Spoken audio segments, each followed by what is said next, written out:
अब हमने जैसे कि पिछले लेक्चर में हमने डिस्कस किया था लो लेवल लैंग्वेज के बारे में, आज हमने डिस्कस करना है हाई लेवल लैंग्वेज के बारे में। तो आप सबको पता है कि हाई लेवल लैंग्वेज एक ऐसी लैंग्वेज होती है जो ह्यूमन के क्लोज होती है, जो कि इंसान इजीली समझ सकते हैं, जबकि मशीन लैंग्वेज तो इंसान नहीं समझ सकते, वो तो 0 1 की फॉर्म होती है ना।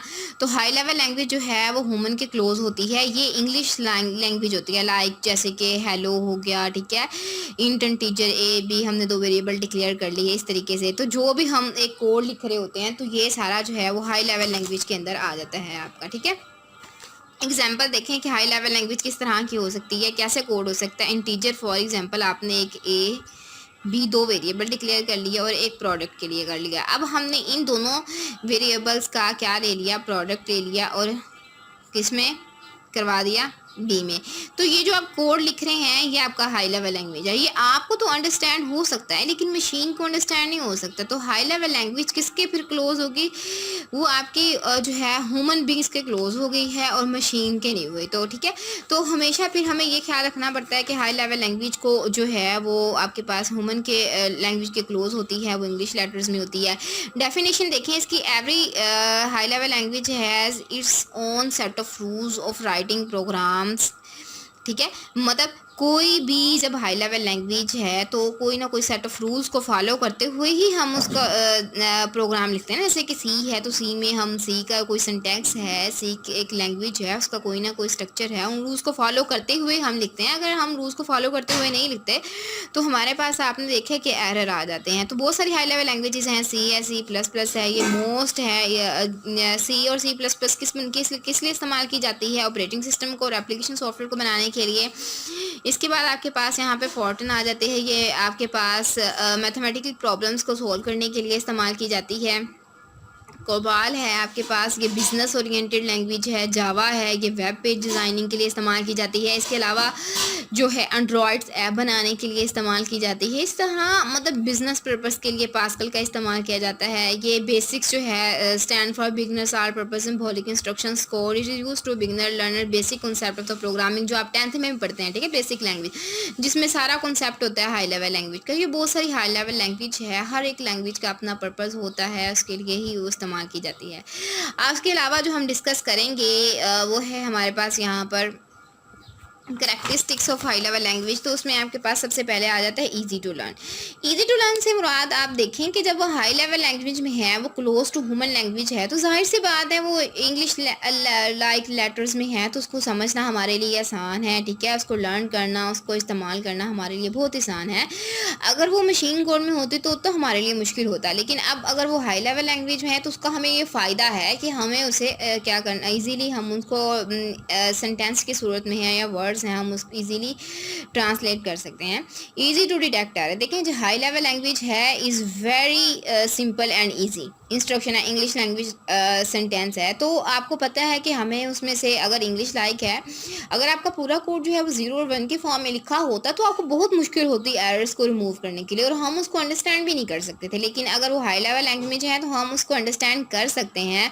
हम इंग्लिश लाइक लेटर है, हमें पता है कि हमने सेमी कॉलन लगाया, हमने कॉलन लगाया, हमने हेलो की स्पेलिंग करा, कि हमने इनपुट नहीं सही की, हमने आउटपुट नहीं सीखी। तो ये सारी प्रॉब्लम्स जो है हम यहाँ पर फेस कर रहे हैं, जो एरर हम कर रहे हैं इन हाई लेवल लैंग्वेज में होने की वजह से हमारे कोड में को, तो हम इजीली उसको रिमूव कर सकते हैं, ठीक है। नेक्स्ट आपके पास आ जाता है machine independent. The high level language is a machine independent. It means कि जो भी प्रोग्राम आप इसमें लिखते हो वो किसी भी कंप्यूटर में आप एग्जीक्यूट कर सकते हो। ये नहीं है कि आपने सी का कोई प्रोग्राम लिखना है तो उसके लिए एक स्पेशल आपके लिए कंप्यूटर होना चाहिए, ठीक है। तो ऐसा नहीं है, इंटेल का होना चाहिए, इस कंपनी का होना चाहिए। ये मशीन इंडिपेंडेंट है, आप किसी भी कंप्यूटर में जाकर जो है वो सॉफ्टवेयर इंस्टॉल करो अपना, वहाँ पर आप काम कर सकते हो ईजिली। मशीन इंडिपेंडेंट है, ये किसी पर डिपेंड नहीं करती, ये नहीं करती कि मेरे लिए एक मखसूस सॉफ्टवेयर हो या मखसूस कंप्यूटर हो, मैंने उसी पे काम करना है, तो आप इजीली इस पे काम कर सकते हैं, ठीक है। उसके बाद हमारे पास availability of library function. High level language provide a large number of built in function and library, ठीक है। Library function use to perform specific task, बहुत सारे स्पेसिफिक टास्क करते हैं। आपको पता है लाइब्रेरी फंक्शन, हर लाइब्रेरी फंक्शन का एक अपना काम होता है, ठीक है। आप प्रोग्राम मोस्टली मैनी और built in function source program for specific purpose, जो मैंने बात की हर एक लाइब्रेरी फंक्शन का अपना काम होता है, हम उसके लिए उसको बनाते हैं। The software develop in very short time using library functions के ज़रिए हम बहुत जल्दी जो है सॉफ्टवेयर, क्योंकि लाइब्रेरीज़ का इस्तेमाल करते हुए उसमें हमारे पास मैथ की लाइब्रेरी है जैसे कि आपके पास, ठीक है, उसको इस्तेमाल करके हम मैथमेटिकल काम कर सकते हैं, हम बहुत सारी प्रॉब्लम्स को सोल्व कर सकते हैं यूजिंग लाइब्रेरीज़। उसके बाद जो है हमें ये प्रोवाइड कर सकते हैं, ठीक है। तो हमारा जो प्रोग्राम होगा वो पीस ऑफ कोड भी उसका जो है वो शॉर्ट हो जाएगा, ठीक है, शॉर्टर प्रोग्राम। आप उसके बाद देखते हैं दीज प्रोग्राम जितना high level language is shorter in the program written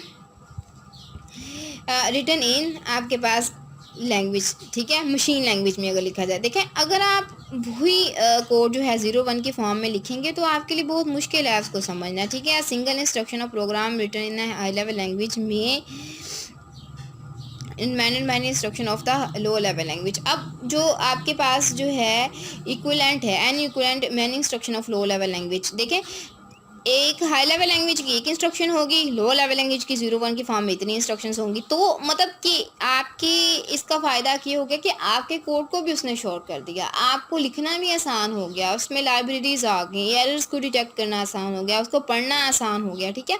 तो हाई लेवल लैंग्वेज की वजह से आपका जो प्रोग्राम है वो भी आपके पास जो है वो शॉर्ट हो गया, ठीक है, सिंगल हो गया, ठीक है।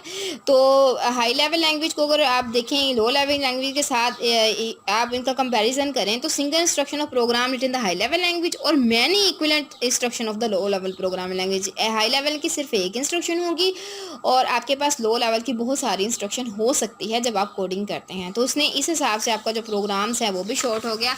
इसके बाद आपके पास आ जाता है well defined syntax and standards, ठीक है। Every language high level language has standard and syntax. आपको पता है कि हर लैंग्वेज का अपना सिंटैक्स होता है, जावा का अपना होगा, सी का अपना होगा, C++ का अपना होगा। द मोस्ट पॉपुलर ऑर्गेनाइजेशन है American National Institute. The translator program are written in a standard, मतलब कि जो भी आपके भाई पास हाई लेवल लैंग्वेज होगी उसका कोई वेल डिफाइंड सिंटैक्स और स्टैंडर्ड होगा, ये बात उन्होंने कही है, ठीक है। उन रूल्स को फॉलो करते हुए ही हम अपने प्रोग्राम्स को रिटर्न कर सकते हैं। उसके बाद ये है source code understand by the program. देखेंगे अब आपका सोर्स कोड है, आपका प्रोग्राम है, ये सी का है, आपने लिखा है, ये हाई लेवल लैंग्वेज में लिखा है, ये इंग्लिश लेटर में लिखा है, तो ये आपका सोर्स कोड आप समझ सकते हैं, इसके साथ साथ कोई दूसरा भी समझ सकता है। बल्कि अगर हम मशीन कोड में लिखें ना तो आप इजीली लिख सकते हैं, ना ही दूसरा समझ सकता है। इससे बेहतर ये है कि आप जो है हमारे पास हाई लेवल लैंग्वेज, ये सारे के सारे जो थे हाई लेवल लैंग्वेज की कैरेक्टरिस्टिक्स थी,